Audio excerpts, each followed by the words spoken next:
அஸ்ஸலாமு அலைக்கும் வரஹ்மத்துல்லாஹி வபரகாத்து. அன்புள்ள சகோதரர்களை, இந்த மார்க்க கேள்வி பதில் தளத்தில் சகோதரர் ஆசிக் ஏர்வாடியிலிருந்து நல்ல ஒரு கேள்வி கேட்குறாங்க. என்ன கேட்குறாங்கன்னா, நேற்று ஒரு நம்ம ஆடியோ போட்டிருந்தோம். அதாவது இந்த 10 இரவுகளின் மீது சத்தியமாக அப்படிங்கிற ஒரு தலைப்பில் ஒரு கேள்விக்கு பதில் சொன்ன ஆடியோ போட்டிருந்தோம். அதில் நம்ம சொல்லக்கூடிய நேரத்தில் அந்த 10 இரவுகள் சம்பந்தமாக வரக்கூடிய செய்தி வந்து நம்ம ஹதீஸ்களில் பார்த்தோம்னா, அந்த துல்ஹஜ் மாதத்தினுடைய 10 இரவுகள் சம்பந்தமாக தான் ஹதீஸ்களில் கிடைக்குது. ஆனால் அந்த 10 இரவுகள்ங்கிறது எதுங்கிறது குர்ஆனில் நேரடியாக சொல்லப்படவிட்டாலும், இந்த 10 இரவு இதுதான் என்று சொல்லாட்டாலும் 10 இரவுகள் சம்பந்தமாக வரக்கூடிய இதுதான் வருது அப்படிங்கிற ஒரு செய்தியை நம்ம என்ன செஞ்சிருந்தோம், மேற்கோள் காட்டி சொல்லியிருந்தோம்.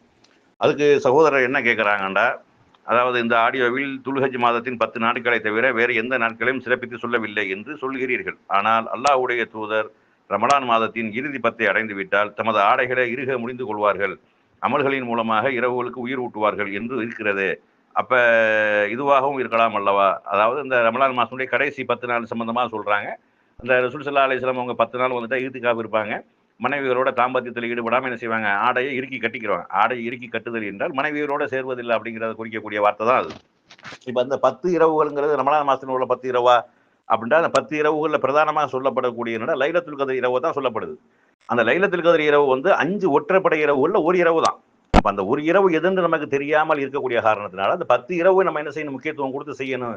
அது ரெட்டப்படை இரவு ஒரு கன்ஃபார்மாக இல்லைங்கிறது தான். ரெட்டப்படை இரவுல கன்ஃபார்மாக இல்லை அப்படிங்கிறது தானே. ஒத்தப்படையில் எந்த ஒத்தப்படைங்கிறது நமக்கு தெரியல. ஆனால் ரெட்டப்படை இரவுகளில் கன்ஃபார்மாக இல்லை அப்படிங்கிறது அதில் இருக்குது. அப்போ ரசூல் ஸல்லல்லாஹு அலைஹி வஸல்லம் அவங்க வந்து 10 இரவை நம்ம அடைந்தமையாக ஒத்த இரவு நம்ம அடைஞ்சிடலாம் அப்படிங்கிற ஒரு கான்செப்ட் தான் இஹ்திகாஃப் போன்ற அந்த வணக்க வழிபாடுகளில் ஈடுபட்டது. ஒற்றைப்படை இரவுகளில் வந்து அதிகமான முக்கியத்துவம் கொடுத்து செய்ததெல்லாம் ஒரு இரவை அடைந்து கொள்வதற்காகத்தான். இந்த 10 நாளுக்கு வந்து ரசூலுல்லாஹ் முக்கியத்துவம் கொடுத்து ஒத்த இரவு அடைந்து கொள்வதற்கு. ஆனால் இந்த துல்ஹஜ் மாதத்தினுடைய 10 இரவும் என்ன செய்யுது, முக்கியமான இரவு என்று நபி ஸல்லல்லாஹு அலைஹி வஸல்லம் சொல்லக்கூடிய செய்தி என்ன செய்யுது, அந்த 10 நாள்ல நல்லறங்கள் வந்து மற்ற நாட்களில் செய்யக்கூடிய நல்லறங்களை விட சிறந்தது அப்படின்னு என்ன செய்யுது, ஹதீஸ்கள் இருக்கிறதுனால அது வந்து இந்த துல்ஹஜ் மாதத்தினுடைய 10 நாள் தான் அப்படிங்கிறதான் சரியானது அப்படிங்கிறத என்ன செய்யணும், விளங்கி கொள்ளணும்.